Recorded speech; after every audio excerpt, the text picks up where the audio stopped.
ಆನುವಂಶಿಕ ಮಾಹಿತಿಯ ಪ್ರಸಾರವು ಜೀವಶಾಸ್ತ್ರದ ಮೂಲಭೂತ ಪ್ರಕ್ರಿಯೆಯಾಗಿದೆ. ಎಲ್ಲಾ ಜೀವಿಗಳಲ್ಲಿ ಡಿಎನ್ಎ ಅಣುವು ಆನುವಂಶಿಕತೆಯನ್ನು ಹೊತ್ತೊಯ್ಯುವ ದೀರ್ಘ ಸರಪಳಿಯ ಪಾಲಿಮರ್ ಆಗಿದೆ. ಡಿಎನ್ಎಯಲ್ಲಿನ ನ್ಯೂಕ್ಲಿಯೋಟೈಡ್ಗಳ ಎ, ಟಿ, ಸಿ, ಜಿ ನಿರ್ದಿಷ್ಟ ಅನುಕ್ರಮವು ಪ್ರೋಟೀನ್ಗಳ ಸಂಶ್ಲೇಷಣೆಗೆ ಬೇಕಾದ ಕೋಡ್ಗಳನ್ನು ಹೊಂದಿದೆ. ಈ ಕೋಡಿಂಗ್ ಪ್ರಕ್ರಿಯೆಯು ಪ್ರಮುಖವಾಗಿ 2 ಹಂತಗಳಲ್ಲಿ ನಡೆಯುತ್ತದೆ.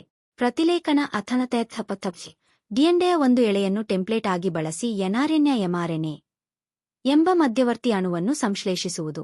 ಈ ಹಂತವು ನ್ಯೂಕ್ಲಿಯಸ್ನಲ್ಲಿ ನಡೆಯುತ್ತದೆ. ಭಾಷಾಂತರ ಎನ್ಆರ್ಎನ್ಎಯನ್ನು ರೈಬೋಸೋಮ್ಗಳಲ್ಲಿ ಟೆಂಪ್ಲೇಟ್ ಆಗಿ ಬಳಸಿ ಅಮೈನೋ ಆಮ್ಲಗಳ ಸರಪಳಿಯನ್ನು ಪಾಲಿಪೆಪ್ಟೈಡ್ ಸಂಶ್ಲೇಷಿಸುವುದು.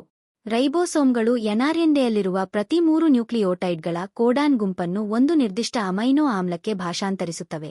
ಈ ಕೇಂದ್ರೀಯ ಸಿದ್ಧಾಂತವು ಸೆಂಟ್ರಲ್ ಡಾಗ್ಮಾ ಜೀನಿನ ಅಭಿವ್ಯಕ್ತಿಯನ್ನು ನಿರ್ದೇಶಿಸುತ್ತದೆ.